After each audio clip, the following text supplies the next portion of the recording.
Hey guys, welcome back to the channel. Appreciate you stopping back by. I love summertime. I love being able to take tops off my Jeep, doors off. We love going to the beach as often as possible.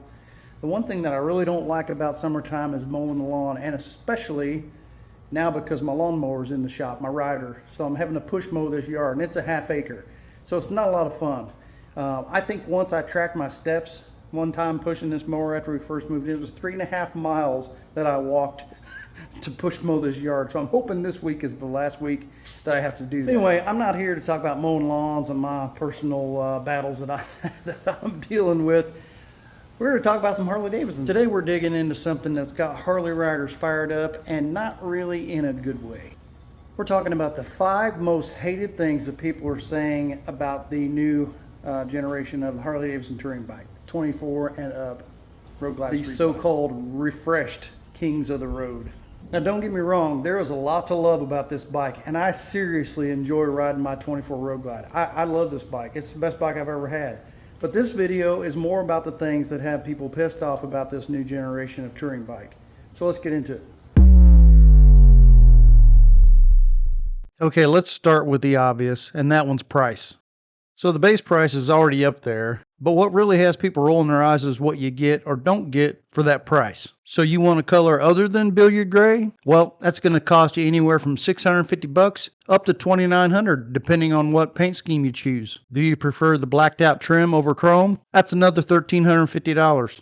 And if you have any desire to actually use that built-in navigation, which I really like, get ready because it's not free. You have to purchase a 3-year digital license for it, and we still aren't sure if there will be a recurring charge when that 3 years is up. And it doesn't stop there. Now that infotainment upgrade is extra. A lot of accessories that used to be plug and play, now they either don't fit or they cost more. Sure, prices go up, and I'm not really complaining about that, but riders didn't expect Harley to start charging a premium for things that once came with the bike, like maybe black paint, for instance. Number 2 on our list is styling. And yeah, I understand that that is subjective, but Harley fans, they can be pretty passionate about their bikes, and this new design has definitely split the crowd. The Shark Nose and Batwing both got major updates, and while some riders actually love the more aggressive modern look, others are calling it things like a victory fairing with a Harley badge or a cross between a Predator mask and a Stormtrooper helmet. That's kind of funny. Or Master Chief's face from Halo.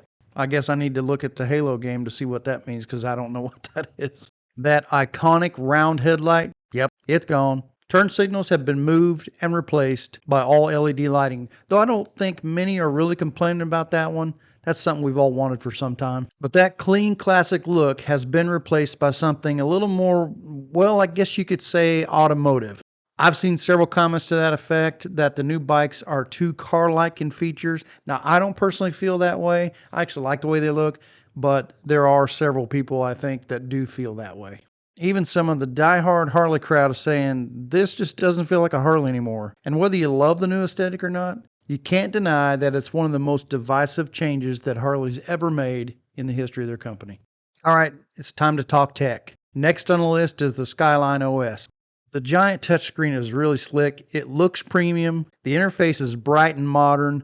But the software, there's where things can go sideways. And I'm not faulting Harley because anytime you bring out something new, there are going to be some growing pains and there will be some bugs to work out. So I think as we go, it's only going to get better. There have been some reports of screens locking up in the rain, even false inputs when the water actually hits the capacitive glass of the screen, and Bluetooth that only wants to play nice with the newer Harley branded Cardo headsets. And my personal experience is that the auto day-night feature keeps turning itself off. And I've had both high contrast and dark modes showing at the same time on the display. And I know that's not supposed to happen.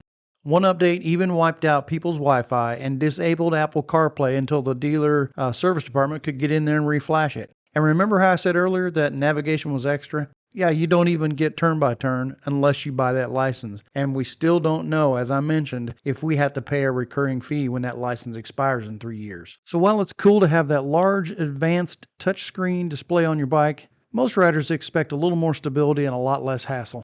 Number 4 on our list is the riding position and overall comfort of these new bikes. Now this one's a little tricky because not every rider is built the same, but enough people are chiming in that it's worth noting.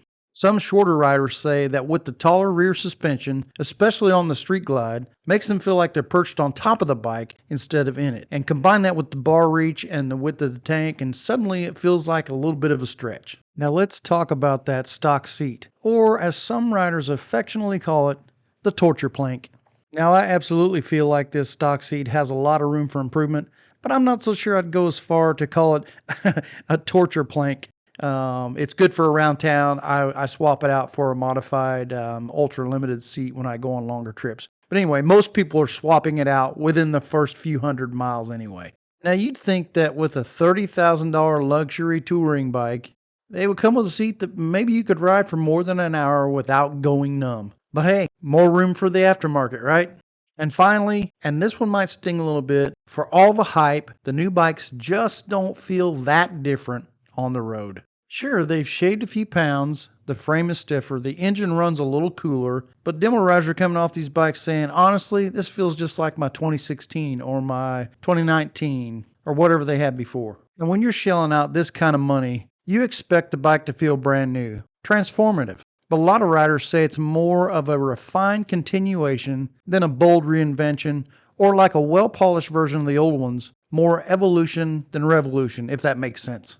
To make it worse, tons of parts from pre-2023 bikes don't even fit the new models, so you can't transfer your seat unless you modify. There are certain ones that can be modified. You can't transfer your bars or your engine guard. You have to start fresh, and the aftermarket hasn't fully caught up yet. So now you've basically got a bike that feels mostly familiar but costs more, and you have to rebuy a bunch of your favorite upgrades. So that's it. That's the 5 most complained about things on the new Harley touring lineup. Now, I'm not saying that this will be the same for all riders. It's not really for me. I actually like the new bike. Some of the stuff I disagree with. It's all very subjective to each rider and what they're looking for in a touring bike. Am I saying they're bad bikes? No, not at all. But these are real gripes you'll hear from demo riders and owners who put some miles on. Drop a comment down below and let me know if you agree or disagree with any of these points that I've mentioned. Do you think Harley went too far, or do you think Harley needs to go further? Hit that like button if you found it helpful, and I would definitely appreciate it if you'd subscribe and come back to see us again. Y'all be safe, and we'll catch you on the next one.